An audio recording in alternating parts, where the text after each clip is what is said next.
Hi, Katz. It's Dave. I just caught this video of yours to Boheme, and I thought maybe I could answer some of the questions that you had. I think you'll find that American politics is an awful lot like the American auto industry.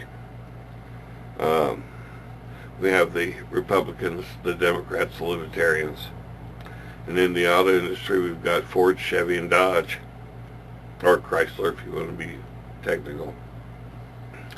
And I think you'll find that we have a lot of diehard Republicans and a lot of diehard Ford people. We have a lot of diehard Democrats and a lot of diehard Chevy people. We have a lot of Libertarians who are diehard, and we have a lot of Volvo people. No, I'm sorry, Dodge. Anyway, the point I'm trying to make is then there's a vast majority of people who they buy a Chevy and they drive it until it starts to wear out, it starts to have mechanical problems, and it starts to nickel and dime them to death. And in a lot of cases they get fed up with that, so they go out and then they buy a Ford. And after a while it gets old, starts having mechanical problems, starts nickel and diming them to death, and they get upset with that, and then they go out and they buy a Dodge. And the same process happens over again. And they keep switching back and forth, but the truth of the matter is that all those products are mechanical vehicles. They're going to have pretty much the same problems, and what happens is they all pretty much wear out in about the same rate. And politics here is a lot like that too. You get the same set of ideas, and they're boxed differently, and they have a different label on them. But pretty much any way you vote, you're going to end up with the same vehicle. The thing about the American auto industry is they very intentionally make their products, I think, less dependable, so they wear out quicker, so they can sell more of them. I don't think politics is that way. I think that they're so busy trying to garner the vote of everybody that they keep adding more and more and more to their platforms, trying to appeal to everybody they can possibly appeal to. And what happens then is that waters down what was a major difference between them, what made it worthwhile to pick between them, and what made politics work here. And as for people overseas seeing the worst of America, we do too.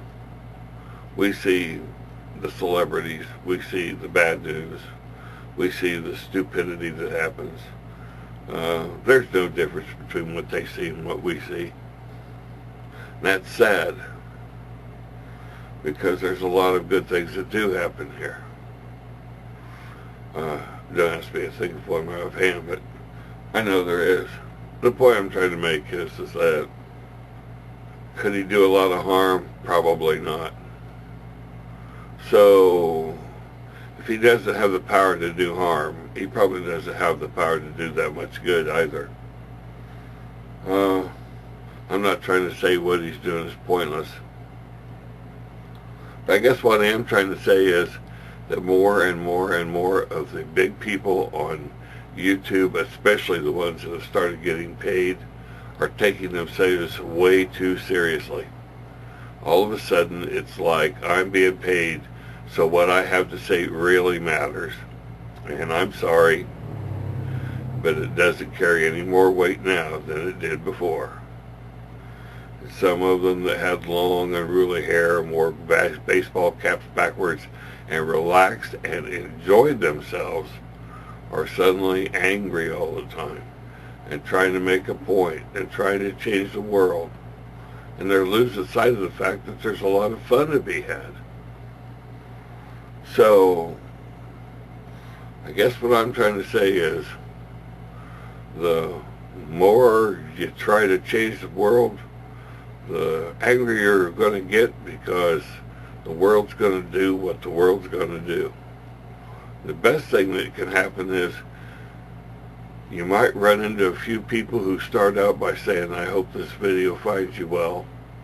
and talks to you with a gentle smile and an ease about them that makes it pleasant to watch, and with a rationale that you can follow and agree with. And if you find one of those,